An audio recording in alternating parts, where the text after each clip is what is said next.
Hey guys, I'm SuperCoach here. This is like my third attempt to shoot this bloody video, but because like all sorts of things have gone wrong. For some reason the team didn't show, but blah blah. Doesn't matter. Round 5 review. 2,228. Not terrible. Actually better than last week statistically. Top 7%.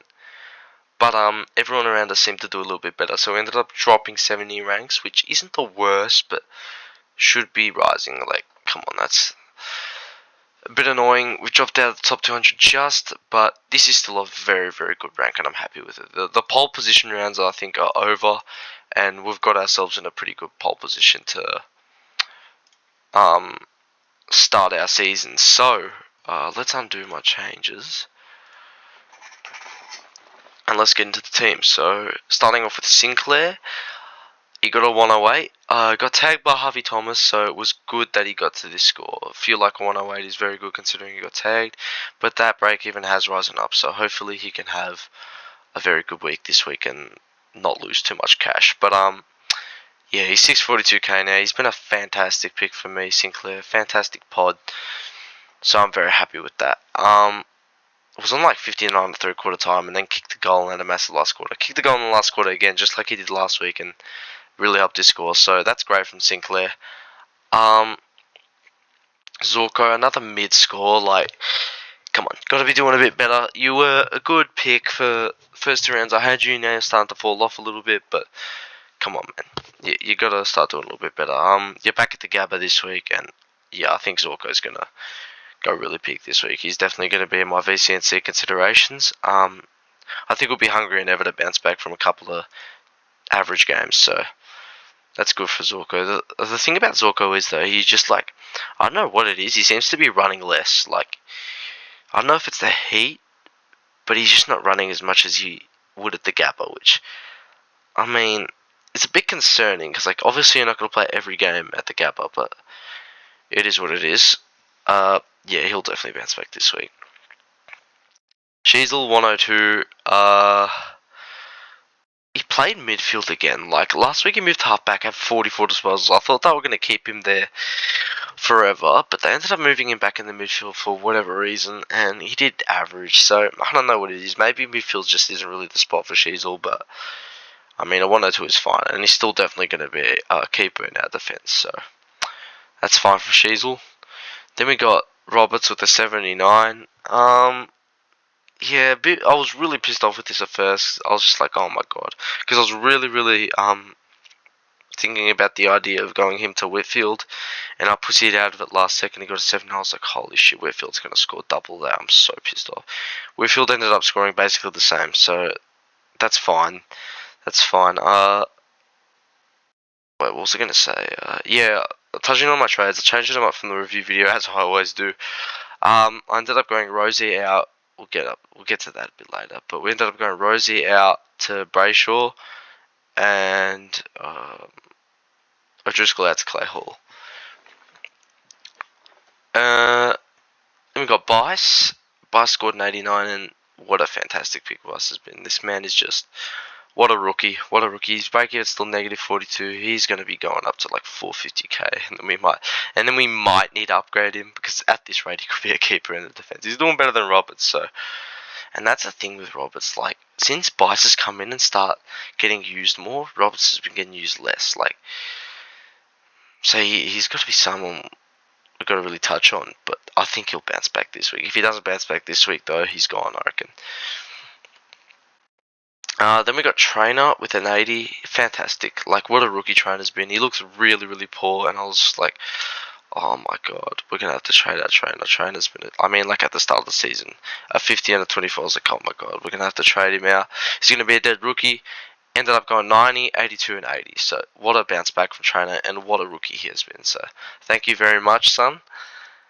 But we did field him over Reed, which cost me a couple of head-to-head matchups, which is a bit annoying, but it is what it is. And one thing I'm starting to notice more with Zach Reed is that Essendon are just playing kick to kick in their backline, and they're wearing down their opponents. Like, they did it against Port Adelaide, just kick to kick in their defence all day, eventually wore down Port Adelaide. And they did it against Melbourne this week, kick to kick in their defence, eventually wall down Melbourne. So I think they're going to keep doing that.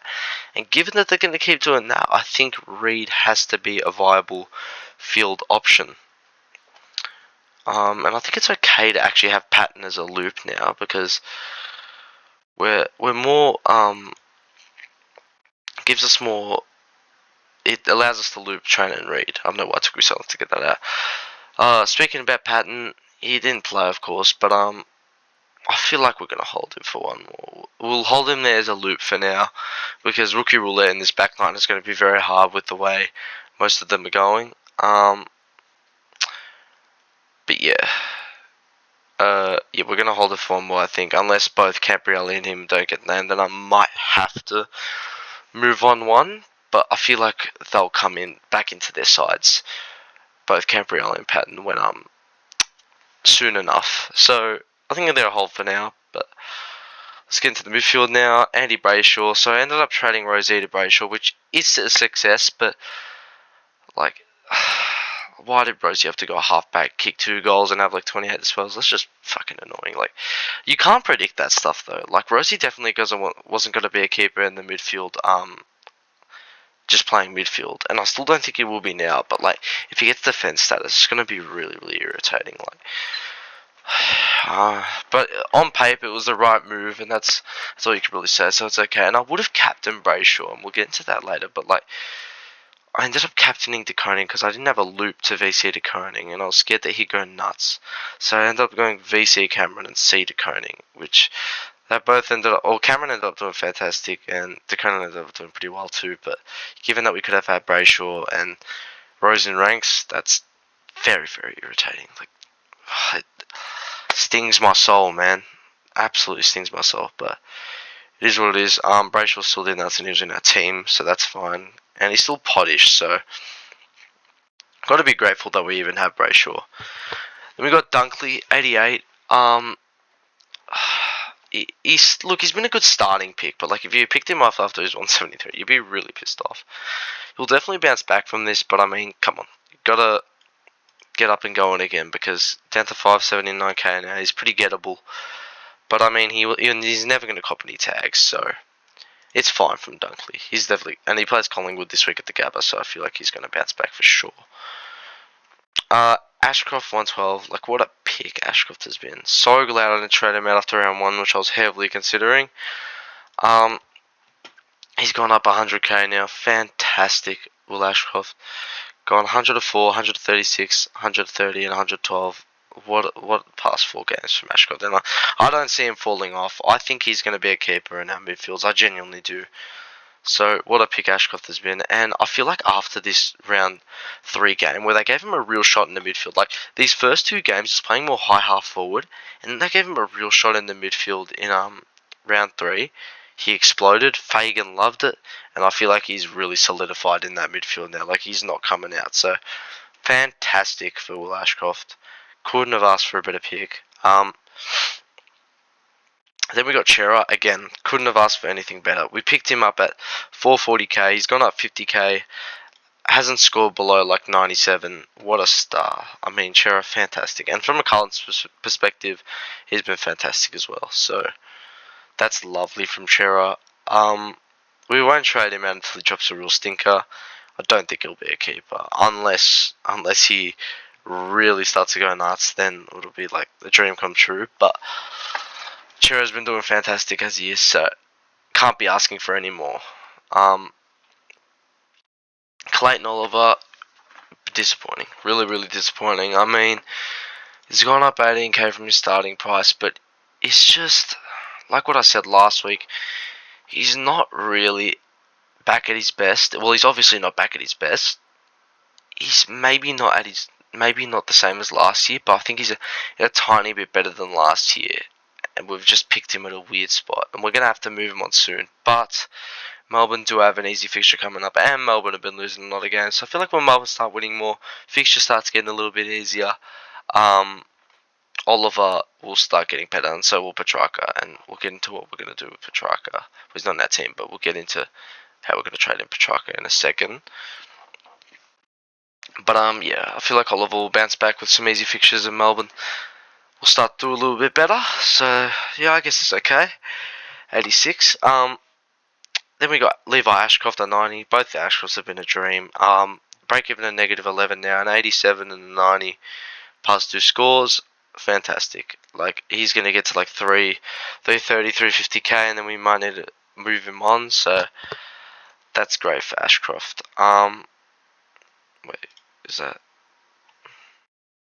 That's my trade plans. I should probably show that to you guys. I might show that to you in a second, but I just had to check for something new. What I was doing with Levi Ashcroft. So yeah, Levi Ashcroft, great starting pick as a rookie. We've got Nevitt.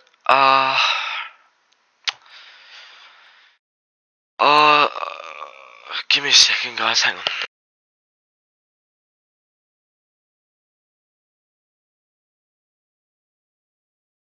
Sorry, guys. I just need to take a breather for a second there. Like,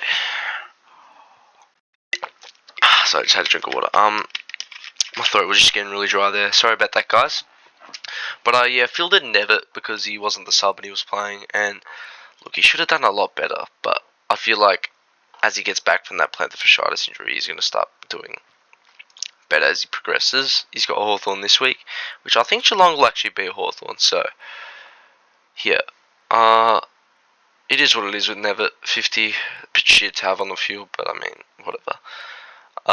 Then we got Clay Hall, 52.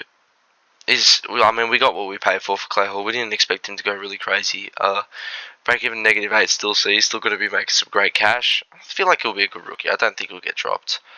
Given the way West Coast are going, like, who are you going to drop him for? Like, apart from maybe when Yo comes in and stuff. And we got Kako. Yeah, disappointing, man. Like a 38.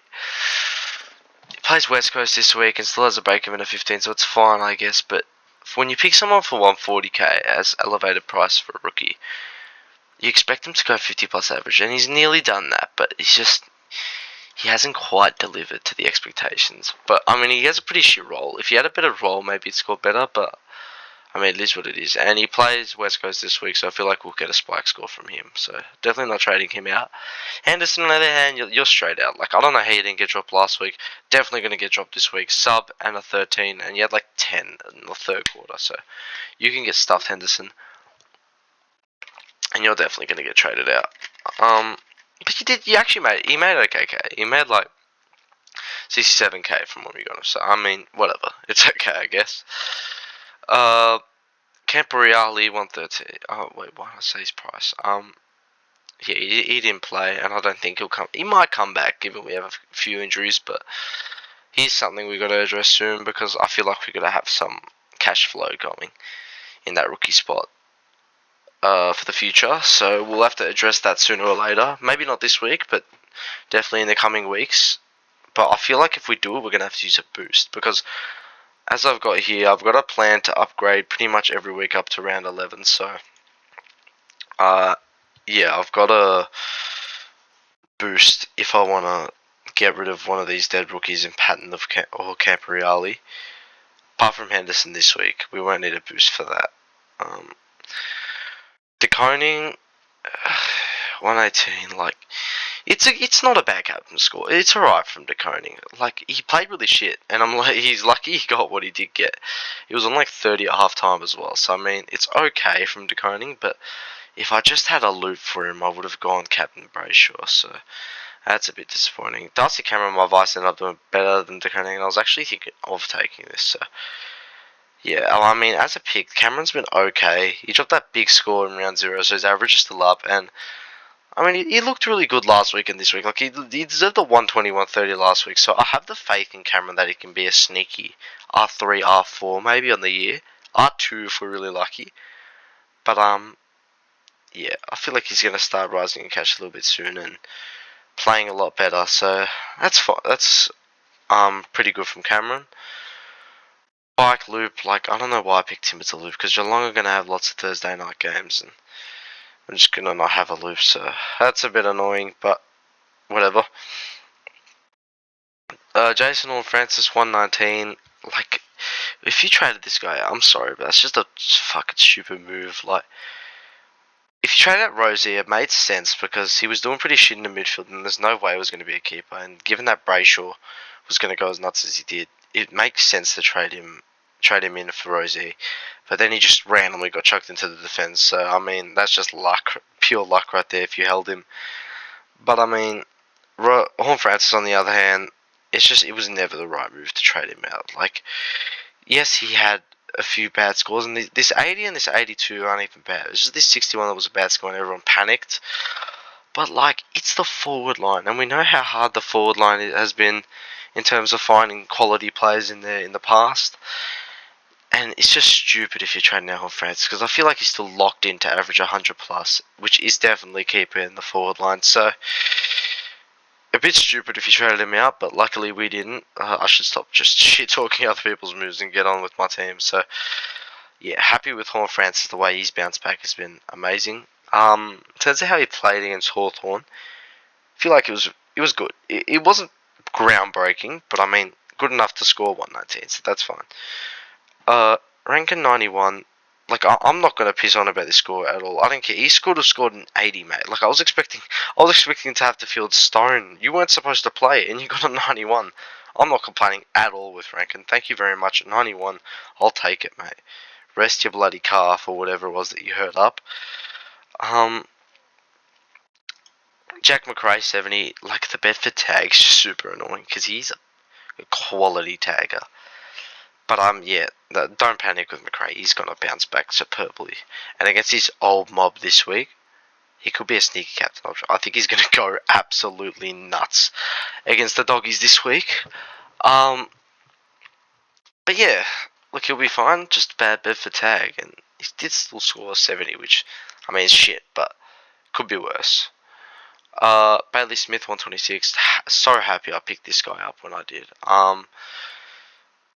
Everyone has him, so it doesn't really matter that much. But it matters to me because like I was really thinking about anti-potting him and not going for him because his role was just pretty shit. Like he was playing predominantly wing and a tiny bit of midfield. But then he started playing. Now since I've got him, he started playing like 50% plus CBAs, which is the role I wanted to see, and he's been playing great at this role. So he's really showed his worth to me as a pick, and I'm really happy about Smith. So thank you, Smith. Caleb Daniel 116. He could be a keeper in the forward line. I know I said last video and the video before that he probably not going to be a keeper in the forward line, but I think he might be. He just the way he goes about it at half back, I can't see him averaging less than 95 now. I don't know. He looks good, but being an old player, he definitely will fall off to finish the season. So I definitely don't think we'll see an 100 average from Daniel. Davidson 61. Time to go, mate. Couple of average scores, break evens up to 60, made 179k. Thank you very much, Davison. A little fantastic score in there, so you've done your job. I salute you. Thank you very much, but you're gone this week. Connor Stone, 39. I don't know how this guy keeps pulling games out of his ass because he's just, I don't know. Like maybe he's good for lockdown, but from what I've seen and from when I watch him, he's no good. But it is what it is. And he's still playing and he's making money. What's his break? Still 35, which isn't as high as I thought it would be. So keep going, Stone. Slow burn. Slow burn is better. Slow motion is better than no motion, is what I meant to say. Hewitt didn't play, but he's back this week after his bloody calf issue, I think it was. So, I mean, whatever. Hopefully you can prove me right for holding you. Lindsay, 48. Yeah, it's very average, but break even's up to 64, which is pretty shit. But I mean, I feel like Lindsay will definitely bounce back. Like he'll average 60 plus for the year. He was great in rounds 1 and 2, and he played half forward for the first half of this match, and I was just like, oh my god, he was scoring very shit. Then he moved to the back line later on, and he started to score a little bit better. So I feel like when he starts playing full games of half back again and on the wing or wherever he was being played, he's going to be starting to push out those 60s, 70s, and 80s again. So Lindsay's definitely a hole, I think, still. And yeah, that's the team. So getting into the trades and what I'm going to do, I'm probably not going to boost this week unless I absolutely have to for one of these dead rookies. Or if like Pitto comes in for Deconing or something. and or Roberts gets injured or whatever. But for now, I'm doing this. I'm going to go Henderson out, Davidson out. Henderson, you will not be missed. Davidson, you will be missed. Thank you very much. You've served your time fantastically. So I'm going to get Cleary in the forward line. Move Hewitt up there. And then we go projections. Where's Petrarca? There is. And we get Petrarca in. So Henderson out for Cleary. Davidson in for Petrarca. First upgrade of the season, guys. Pretty exciting stuff. Good that we held a little bit of cash in the bank last week because it allows us to get rid of a dead rookie and get in a primo. So that's great. Let's finish these trades. And we've got like really nice cashing coming in on the field. So it doesn't really matter how much cash we save up now, I think, unless we really need to get an expensive premium. It's fucking emergency Cleary. I'm not sure about Cleary's job security though. That's the thing. So if he doesn't play, I'll go to like Gross or Sandy Brock, and it's the same situation with like Patton and Camperelli. If both of them don't play and Gross and Brock are 100% named in the side, I'm probably going to boost to get one of them out because having dead rookies is really going to hold me back. So, yeah, and we need to start. Well, we don't need to start trading more aggressively, but we need to trade aggressively if we want to really hold and push for a very high rank in this game and push for the 50k. So that looks like what we're going to do. So let's get to what's it called? VCNC now. What I'm going to do is Brisbane Lions, Collingwood first up. Easy Zorko VC. He plays back at the Gabba, coming off a couple of average games. He's going to go nuts, I think. I think he's going to be hungry to bounce back. And I don't think he likes Collingwood that much. So he's going to feast on them, I reckon. And the captain, an easy one. Brayshaw against Melbourne, coming off a 155, playing the weak as Melbourne midfield now. Yeah, I think Brayshaw, you can expect more of the same from Brayshaw this week. So those are going to be my VCNC options this week. And that's going to be how I'm shaping up for this round. So I might do a trade. I know I say this every video. And I don't end up doing it. But I might do a trades video to let you guys know if I'm doing anything different. I most likely won't though. But thank you guys for watching. And yeah, hopefully not a bad week. But need to get these 1%ers a bit right. Like, I mean, I didn't feel Reid, missed out on 24 points there. I didn't captain Brayshaw, missed out on like 76 points there by captaining the Koning. So it's these little 1%ers that we need to fix up if we really, really want to push for that 50k. So I think they're going to be easy fixes, and I think we'll be able to push really high. So thank you guys for watching, and better things are coming. I'll see you all in the next one.